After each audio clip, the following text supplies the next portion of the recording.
The world of e-commerce is one that cannot complain about the COVID-19 pandemic crippling the world.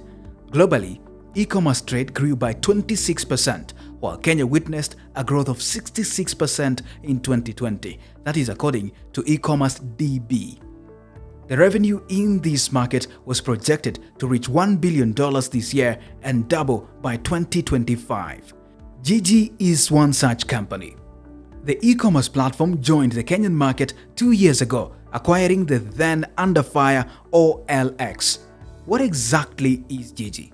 GIJI is like an online marketplace, and comparing to most e-commerce sites, yes, it's an e-commerce site focused basically on best classifieds, as opposed to most e-commerce sites that just have all categories. The other thing that differentiates GIJI with the rest of e-commerce sites in Kenya is our method, our business model. So you find most e-commerce sites are like online supermarkets. So in a supermarket, as you go, there are different products. Each product has different suppliers who brought those products. And with each product being sold, there's a commission that's sent to that supplier. Now that, on most e-commerce sites, is how it works online. It's like an online supermarket. Now when you come to GIJI, it's totally different. And GIJI, it's like Gikomba, Kamukunji, those local markets that you come across. In a market, when you go, you meet a seller and buyers come to buy a product. And there's no commission, there's no middleman. It's just a platform open for everyone. Now when you come to online, that is the same in GIJI.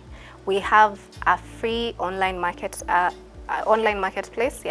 which has different sellers, different categories, different services, even jobs, repairs, all kinds of services on GIJI. And then you have different buyers and people who are interested in those services. So we don't take any commission, we don't have any middleman, we just allow sellers and buyers to operate on their own. OLX, which was established in 2006, entered the Kenyan and Nigerian markets in 2012, but could not make up ground to retain these markets. GIJI acquired OLX in Nigeria first before expanding its wings into Ghana, Kenya, Tanzania, and Uganda in 2019. At the time of acquiring OLX, the company was in a crisis. Buyers' trust was in tatters, and the company was in dire need of capital injection. While the acquisition brought with it a new style of management and algorithm, at the time, GIJI did not do enough to communicate this, leading to a chaotic start. Of course, I wouldn't say we had a lot of communication when it came to the handover after OLX to GIJI, and that's why there was a lot of communication from different sellers who got information about the migration to GIJI, and it made them think that whatever we've changed is because of the migration to GIJI just by changing the name. But it was, I think from our part, we didn't do a lot of communication at that time. And after a lot of research, because we do periodic surveys and research about what people think about us, we realized we made a mistake then.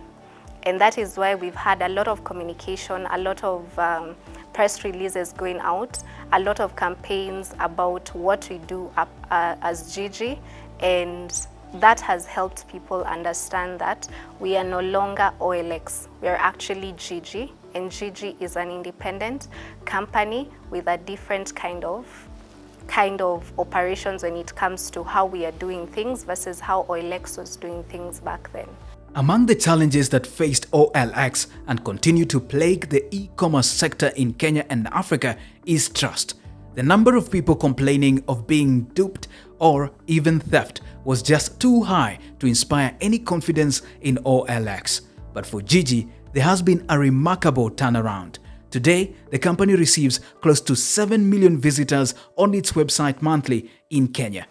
No, basically, we, as I told you, we have some AI on our platform, right, that can identify either you are a potential scammer or not, right?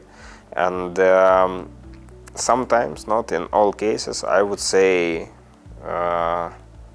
in majority of the cases, yes, we request the documents to be provided, and we request some just basic information about your business, maybe CR12, maybe some other personal identification, to ensure that we work with the real person, the one that we can get in touch with at any given time. And if we have to get in touch with you and verify that your product is live and it's existing, we will do that.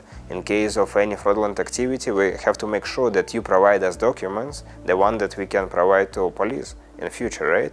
And to ask police to make the proper actions in case of any fraudulent activity from your end, right?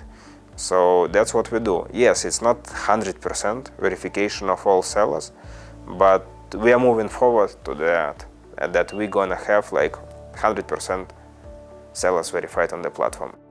Knowing that GIJI is an open market, according to their CEO, Maxim Golubev, the largest in the country, so how then do they operate?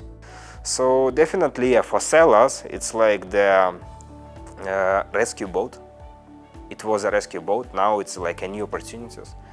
Definitely I would say that we've seen the huge move to the online during this COVID-19 times, and we saved, I would say, like 2 years without explanation, wide explanation of why people should go online. They understood by themselves, and now people explore more and more opportunities on how to sell online.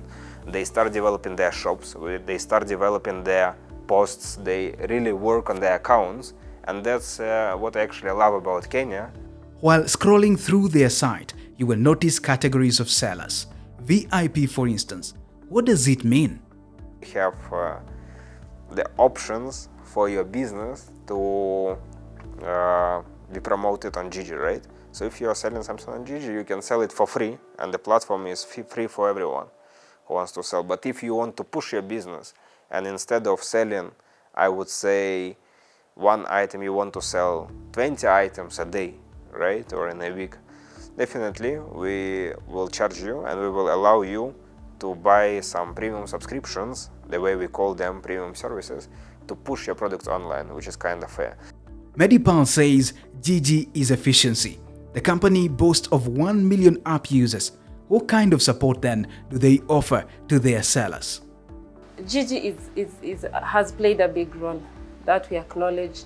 Although Medipal Medical Supplies has other strategies or other platforms that we've used, or other marketing strategies that we use to market, but we really acknowledge the presence of GIJI in the company. We have a huge telesales team, I would say the customer support team, which is around 50 people, who is calling up to 3,000 to 5,000 sellers every day to ensure that their business is in the right place at the right time. They are selling the correct product and they are not placing the wrong price or pictures or descriptions, right? There are plenty of e-commerce sites operating in Kenya, including Jumia, Kilimo, Jumbo Shop, Shopit, and Avechi, among others. The area has had a steady growth, with the Kenyan government embracing the digitization as well as adopting the United Nations Model Law on Electronic E-commerce of 1996. The highlights of the law include promotion of e-government and e-commerce by increasing public confidence in electronic transactions, legal recognition of electronic records and electronic or digital signatures, imposition of new offences with respect to cybercrimes involving electronic records and transactions, as well as use of computing and telecommunications equipment, and clarification of legal uncertainties about the admissibility of electronic records as evidence in court proceedings. According to Dalberg research, 13% of Kenyans are using these e-commerce sites, and that is reflected on the bottom lines of companies like Medipal Medical Supplies Limited. In revenue, we've had, let's say, a 20% increase in revenue, and that's a huge number. In terms of clients, we can say we've had like 50% increase, 50 of which Like 30 of them, we've converted them to actual sales, and the remaining 20, it's prospect clients. Yeah, so we are anticipating for more business in future with those. As I like to say that GIJI clients, GIJI buyers are the smart category of buyers, just only because they really take their time to find the best deal, right? So it's not like the best deal is just here for you on the first page of some e-commerce website. It's not like that. It's never like that. The best deal is the best deal that you made your own research. You talked to few suppliers and you found it. And the only one platform where you can do it is GIJI, right? Because any other platform, none, is offering you the compression of price, compression of dealers, right? While GIJI has the grip of the local market, Jumia has control over the importation market. But can they be compared? No, I would say that it's not very correctly to compare us to Jumia, just only because like GIJI is the huge, wide e-commerce classified marketplace, right? So it's like we are not just talking about a few categories which Jumia is talking about. For example, the most popular categories on Jumia are electronics, right? Maybe some home appliance, other categories. If we are talking about GIJI, it covers all categories, all product types in Kenya. So one of the biggest categories in GIJI are definitely vehicles, cars, different types of properties, right? Services. I would say also electronics, furniture, fashion. These are huge categories, right? But definitely, I would say that in some categories, we have overtaken all our competitors, and there is no one else in Kenya who can provide that kind of service we provide on GIJI, right? For example, if we are talking about the cars and properties, we are definitely number one in Kenya, and we definitely focus on those categories even more than on others, right? And we're trying to make sure that the car business and car dealers and the car buyers are satisfied on GIJI, right? The path to GIJI's rise has not been a bed of roses, and while the company is finding solutions, Maxime says the solutions must come from all e-commerce platforms if they are to succeed. A huge difficulties is that the market in general, the e-commerce companies that exist in Kenya, not all of them provide the best experience. Definitely, if you will use one platform, you get negative feedback or you get a negative experience, you will definitely think that is the whole platform or the whole system is wrong, right? And we have to change this perception. We had to come to the Kenya to run maybe a few marketing campaigns, to run with our PR team and marketing team, I don't know, like the whole strategies on how to change the perception is that online can be safe, right? There is no need to pay if you don't get it delivered. There is no need to make a prepayment. Only pay when you are happy, right? I mean, people don't understand it, and people still believe like, no, all these online platforms are scam and I will not go there. And it's our main obstacle, right? How to fight it and how to make these people join us. We are doing it quite successful, as I told you, right?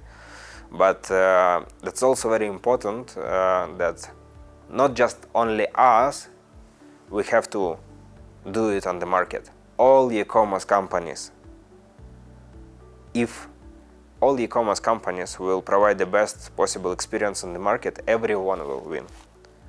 It's not like just only one company have to do it and get the benefit. No, it doesn't work like that. Whether you visit GIJI to shop, case for prices, or even you are driven by curiosity, you are among 84% of Kenyans who say such platforms are making life easier. For e-commerce, it seems the sky is the limit. As cliche as it sounds, it was true 10 years ago as it's true now.